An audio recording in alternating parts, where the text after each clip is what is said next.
Hej, jeg hedder Christian, jeg er fra Ethereal Kingdoms, og det her det er vores vlog nummer 2.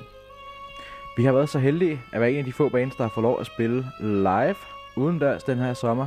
Det har vi været utrolig glade for det vil vi gerne takke Mighty Music, vores pladeselskab, for at sætte det her event op.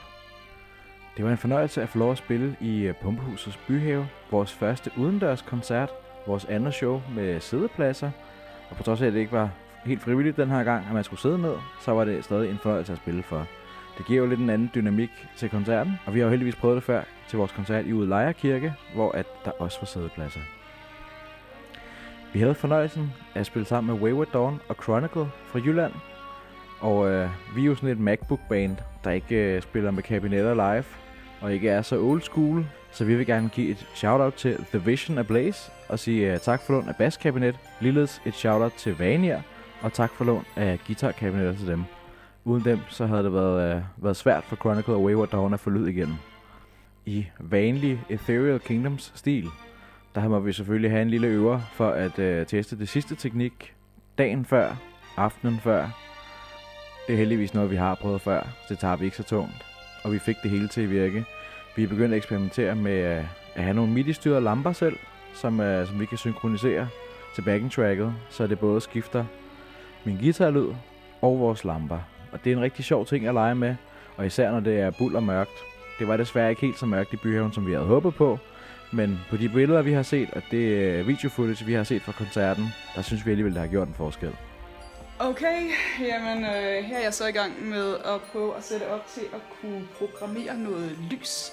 Lige nu så er det bare et kæmpestort rod af kabler. Jeg prøver lige at lave en hurtig walkthrough af processen, hvordan jeg laver lys. Og hvis der I synes, det er super spændende, jamen, så kan I skrive en kommentar, så kan det være, at jeg laver en tutorial til, hvordan jeg i hvert fald gør det, når jeg programmerer lys i Ethereal Kingdoms. Okay, det her det er bare en stor bunke af filtrede ledninger og alt muligt hejs. Okay, nu vil jeg prøve at forklare, hvad der sker. Hjertet i hele operationen er den her lille fætter. Det er en controllerbox, som modtager et MIDI-signal over fra vores session herover. Det er på det nederste spor, du kan se her, så bliver der simpelthen fyret et MIDI-signal ud ned til lydkortet, som gemmer sig heroppe, ned igennem den her ledning, over i kassen her. Og den smider så et DMX-signal ud gennem DMX-kabel, som er herover til den første gruppe og den anden gruppe. Jeg har valgt, at der skal være 2 grupper af lamper, for at gøre det nemt for mig selv i dagens anledning af det her setup. Det var en interessant oplevelse at stå på scenen i Byhaven. Det er jo en relativt dyb scene, og også en rimelig smal scene. Og som nogen måske har lagt mærke til, så har vi jo måttet nedgradere vores kor lidt til én korsanger. Det er Darnell, som er med. Han synger også en masse anden stemmer til Sofia. Og det var en fornøjelse, at vi kunne klemme en enkelt korsanger ind til den her koncert. Det var også en fornøjelse at spille foran et live publikum igen. Forrige koncert, vi spillede til Slay Home, var jo foran en relativt tom sal. Dem, som sad og kiggede på, var nogle meget koncentrerede teknikere, og det var mildest talt en lidt sær oplevelse i starten at skulle spille for, da man jo ikke rigtig får nogen respons. Det, som jeg gerne vil rose dem for, var dog, at vi fik lov at bruge PA-anlægget.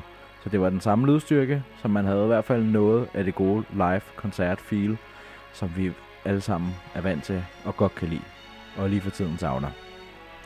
Til sidst, så vil jeg gerne sige tak til alle dem, der kom i Byhaven og så os. Vi kunne se, at det var lige så tiltrængt for jer, som det var for os at spille den her koncert. Og vi håber, at der kommer flere i fremtiden. Og vi håber, at alle tager de retningslinjer, som er blevet givet seriøst, holder deres afstand, så vi kan gøre flere af de her events.